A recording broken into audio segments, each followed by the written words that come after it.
Tonight on Dockside Dish, a bomb threat locked down San Diego's cruise terminal and left Disney passengers stuck on board. A fire at the Port of Barcelona disrupted 3 cruise ships and turned a normal port day into full chaos. And Carnival just reminded Wall Street that people still really want to cruise, even if the fuel prices are trying to ruin the math. It's Friday, April 3rd, 2026, and if the cruise gods are feeling spicy, we are emotionally prepared. Let's dish!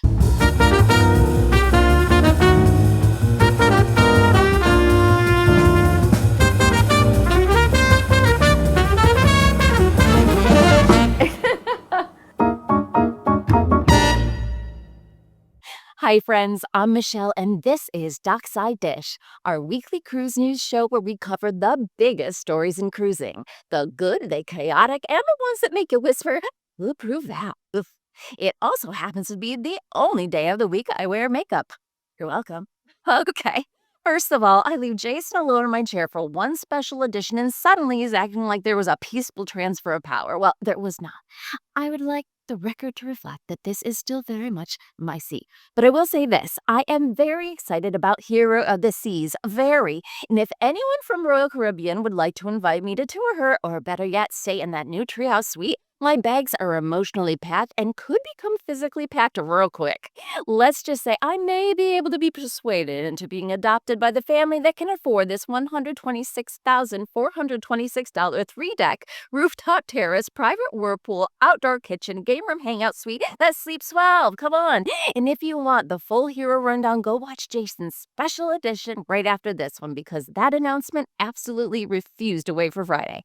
And if you like cruise news with a little personality, just a hint of drama, hit subscribe, get this video a like, and come hang out with us every week. Okay, let's dive in, shall we? Imagine waking up on debarkation morning, seeing land, being mentally halfway to the airport already, and then finding out nobody is getting off the ship because the terminal is under lockdown. That's not a smooth ending. That's stress with luggage, literally and figuratively. That is what happened in San Diego this week when the B Street Cruise Terminal was locked down after harbor police said an employee received an unspecific bomb threat. Disney Wonder was in port at the time, and passengers had to stay on board while officers and explosive detection dogs searched the area. Authorities later cleared the terminal and called it safe, which, thank goodness, because obviously the best possible outcome here is that nothing was found and that everybody eventually gets on with their day. But even when it ends that way, it still takes one ordinary cruise morning and flips it completely sideways. And this is what I always say about travel. Sometimes the ship is not the problem. Sometimes the weather's not the problem. Sometimes it's just one bizarre outside event. And suddenly your carefully timed airport plan starts looking little shaky and dramatic. Also, can we just go ahead and say it? Calling in threats like this is so not cool. It's not edgy. It's not giving mastermind. It is giving, I wanted attention and now thousands of people are inconvenienced, which is deeply embarrassing behavior. The practical takeaway here is simple. Do not book your post-cruise travel so tightly that one weird morning can destroy the rest of your day. Because if your flight margin is basically held together with false confidence and an airport pretzel, stories like this will humble you fast. Now, tell me in the comments, would this completely rattle you, or would you just be like, fine, one more coffee, we were at dawn? Okay, from San Diego terminal drama to a port fire that had 3 cruise ships sitting there like, absolutely not. Fire is one of those words in cruising that makes everybody sit up straighter because even when the ship itself is not on fire, it gets your attention immediately. Now, this week, a fire broke out in a cargo area at the Port of Barcelona and disrupted cruise operations for multiple ships in port, including the MSC Orchestra, MSC Harmonia, and the Costa Toscana. According to reporting, a truck caught fire first, and the flames spread to nearby trailers and containers. Now, the good news is that no injuries were reported, and there were no reports of toxic contamination either. So let's start there because that matters a lot. But it still created exactly the kind of scene nobody wants near cruise day. Black smoke, emergency response, delays, confusion, and that very specific feeling of, Oh, good. This is now a story. And I think this is such a useful reminder that cruise chaos doesn't always start at sea. A lot of the time, it starts at the port with traffic, with terminals, with cargo areas, with somebody saying, please stand by. And suddenly your whole timeline starts slipping out of your perfectly cruise manicured little fingers. So, no, this wasn't a ship fire, but if you're cruising out of a major European port, this is exactly why you give yourself margin. Always. Because these places are beautiful, busy, and occasionally one industrial incident away from ruining everybody's rhythm. So tell me this, what stresses you out more on a cruise day? Airport drama, port chaos, or weather? Because I feel like all three age a person in totally different ways, and I have gray hair to prove it. Okay, from port chaos to what Carnival's latest update says about where this cruise market is headed. This next one is not the messiest story of the week, but it might be one of the most important if you're pricing cruises, watching availability, or still telling yourself, I'll just wait and book later.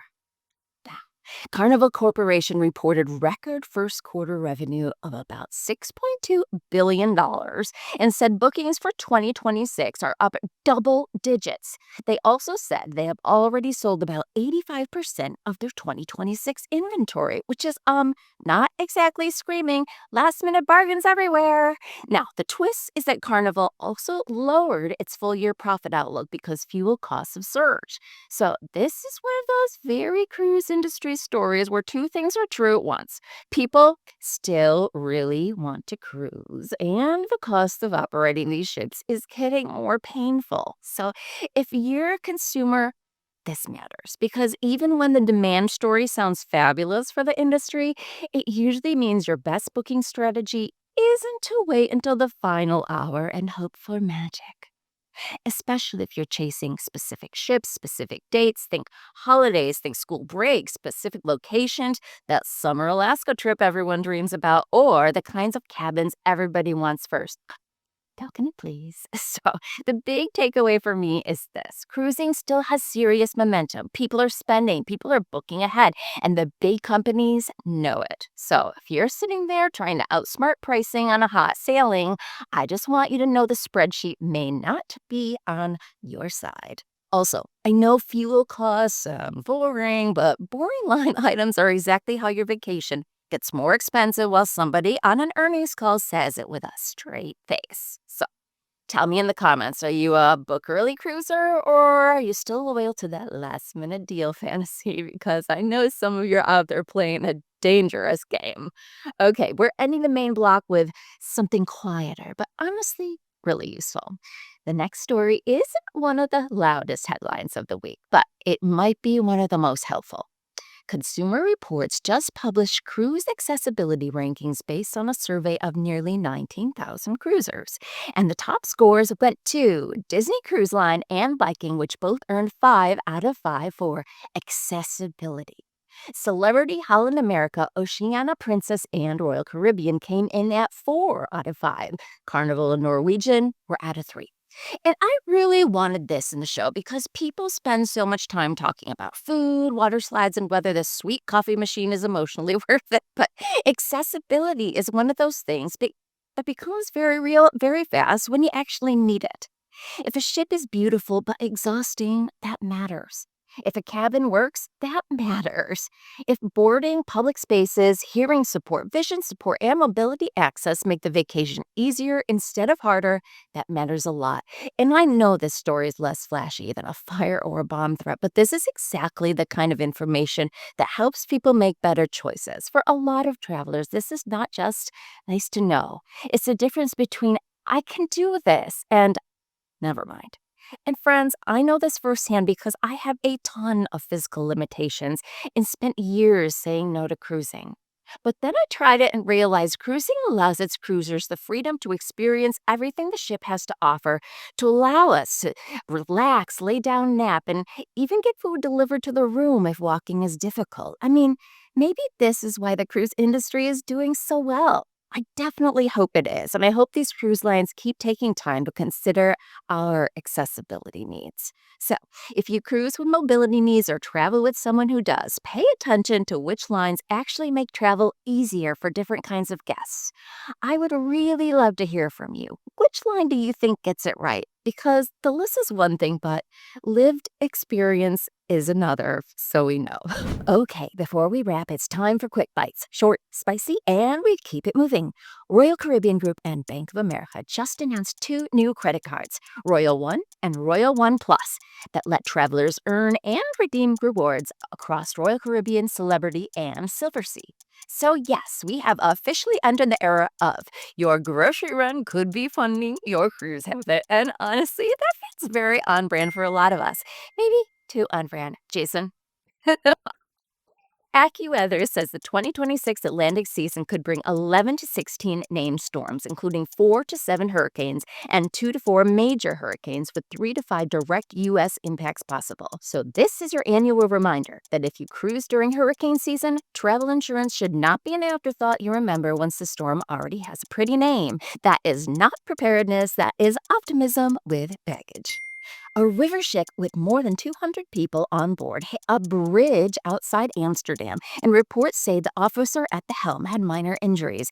Thankfully, no serious passenger injuries were reported. So yes, river cruising is still elegant, but this week it also came with a little unplanned geometry. Yikes.